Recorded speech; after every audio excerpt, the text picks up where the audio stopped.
Say what's up and good morning, everybody. This is Al, and this is Poker with Alex. So welcome to the channel. About to get out of here in a little bit. Go fishing. Yesterday, didn't play any poker. It was a good day.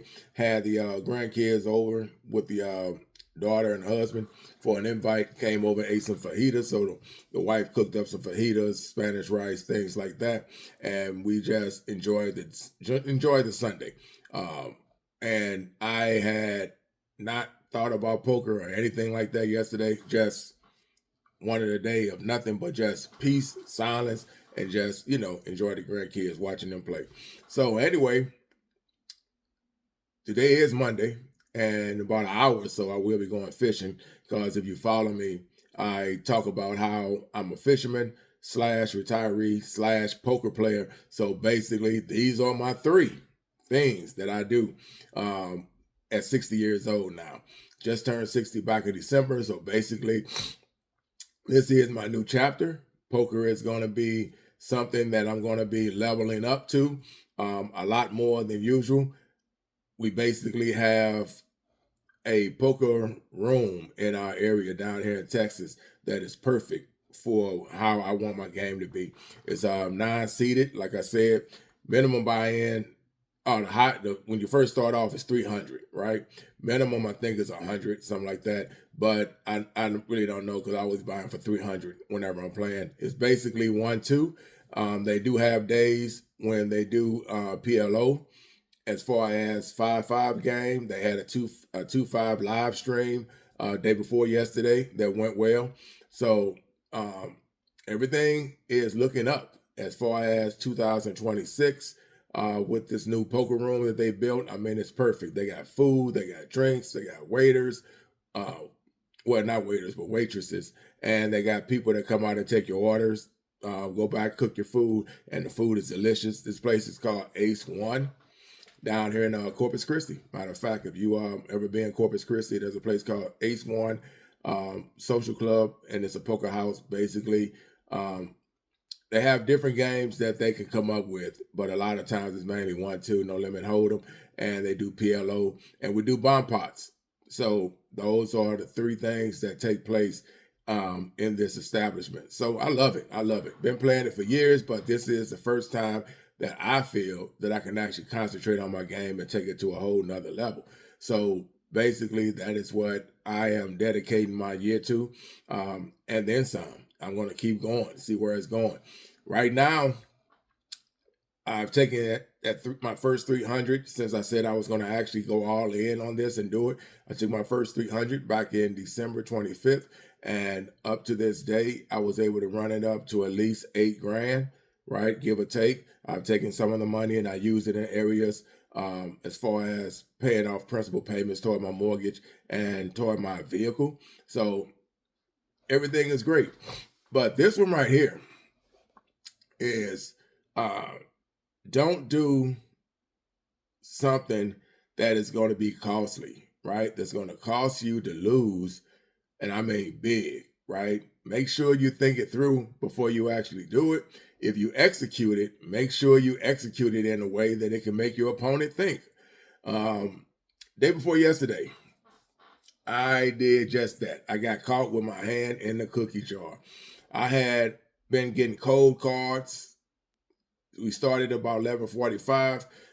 I started off with 300, and I think I didn't get nowhere. But like when I thought I was doing something, I think I got it to like 370. Right? It looked like I had a nice stack of chips in front of me off a hand that I won. And then when I counted it all out, it really wasn't that much, because it was a bomb pot. Bomb pots you split. Sometimes you can scoop, and then sometimes you have to split. And basically we had to split. So basically I didn't make any money off of it. So after that, I really never caught hands. All my hands sucked. I was not doing anything. I couldn't get the hands that we all want, the aces, the kings, suited connectors. And if I had suited connectors and if I had a good position that I could afford to call, I never caught the board, right? I had nut flushes in my hand. I had ace, king, ace, even ace 8, and I was in position that I could afford to call just to see if I could hit the flush, and it would go opposite. which happens, right? You get diamonds, it goes clubs. You get hearts, it goes spades. So that happens. And you can be holding the nuts. But somebody can actually win and have a low suited cards, right? 3, 5 of spade, and it turns into a flush for them. And they get it, and they make a lot of money off that, right? So here I am, just nothing was happening. And I finally got queens in my hand, and I made it because of the time that I was at the table and how long it took to get this.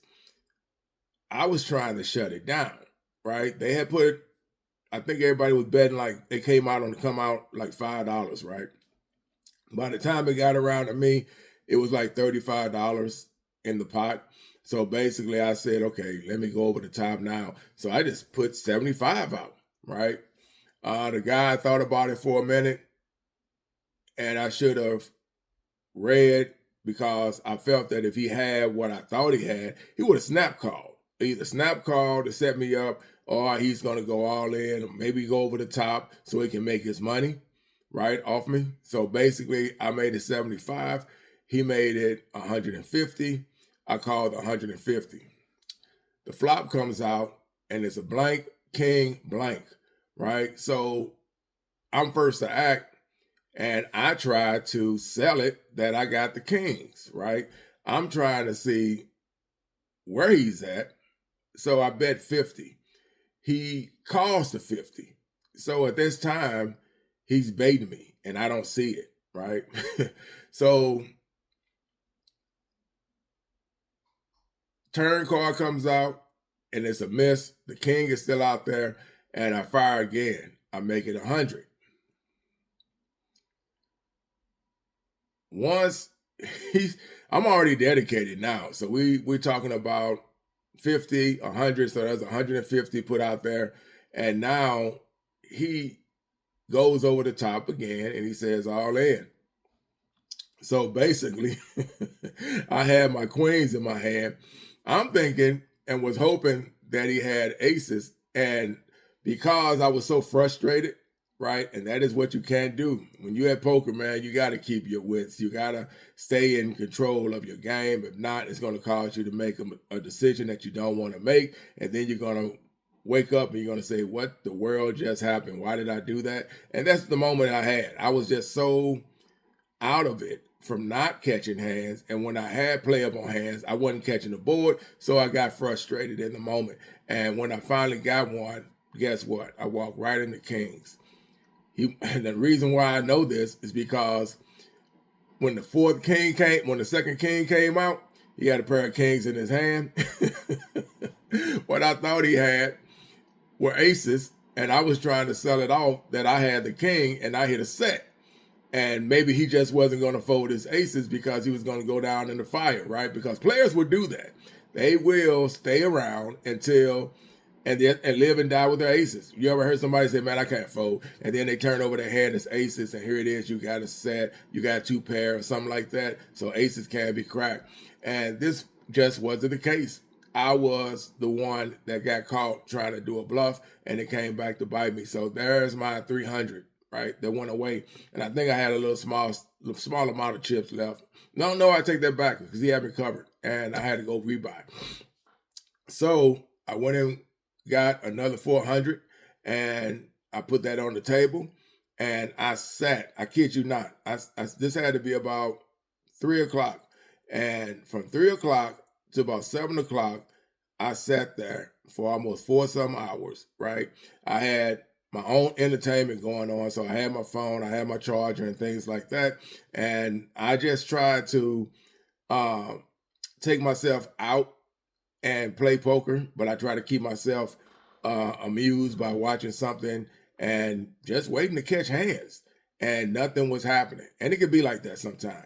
A player came in that I know, sat down right next to me.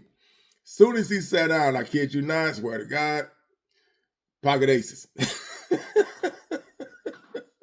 This is how bad I was running yesterday. Pocket aces. He sat down. We shook hands. How you doing? We hold a conversation. Next thing I know, he gets a big pot with his pocket aces. He bought in for maybe 400 or something like that. Next thing I know, within 20 minutes, he's sitting well over $1,100. Here I am. I've been up there since almost 10:30, 11 something when we started. Wasn't catching anything. And then when I finally caught some, I fizzled out and blew it and lost the whole stack and had to do a rebuy. And then I rebought for the 400. And then he comes in, sit down right next to me, and now he's up. Doubled up just that fast. Another guy came in, sat down to my left, and he was catching cards. He wound up losing his. He wound up losing his stack though, because he's a loose player, and they caught up with him. It caught up with him, and he just, he had to do a rebuy and things like that. But my man that I know that sat down on my right, yeah, soon he sat down, he ran straight into a good hand, pocket aces. That's how easy his hands, how easy his game came when he sat out. So he was blessed. He was supposed to be winning. And that's another thing. Sometimes, you just gotta pay attention to how long you're sitting at a poker table. And if you're catching cold cards, like I always say, take a break, go somewhere, loosen up, walk around, go walk around. And if you're in established mode, you can go visit folks, then go visit somebody while you're in there and just talk it out, right? Until you feel like you can go back to the table. Maybe the cards are changing around and you walk into a hand. But so got my hand caught in the cookie jar. Tried to bluff, backfired, cost me my first buy-in, had to do a rebuy. And then after that, I walked out of there with $435. That's it. $400 that I rebought, and then I got a hand, and for some reason I had $35 over the top when it was all said and done. So I got $35 of it back. So today, going back up there later on this evening, I'm going to take my time and basically just play right. I have been playing right for the longest.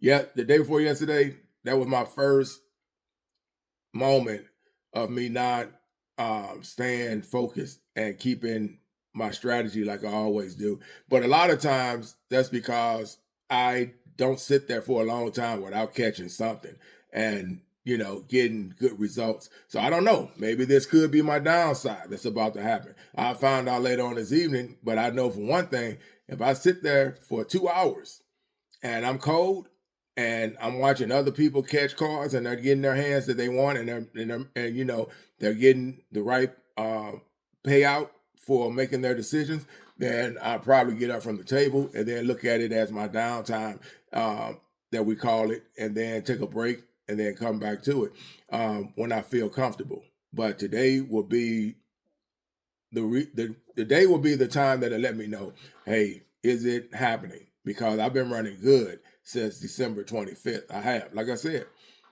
almost close to $8,000 with a $300 buy-in. So I've been running pretty good. Slow, but it's been a grind, and I just been making it happen. So anyway, I'm about to get out of here. Get ready to go fishing in a little bit, and then go play some cards later on this evening. So with that said, I'm out. Y'all be safe out there. Happy Monday. Today is March the 2nd, right? Another fast year, third month of the year already here. So with that said, I'm out. Hopefully everybody gets what they want and you guys are enjoying your life. Wish you best on success. Like and subscribe, and I'll let you later. Peace.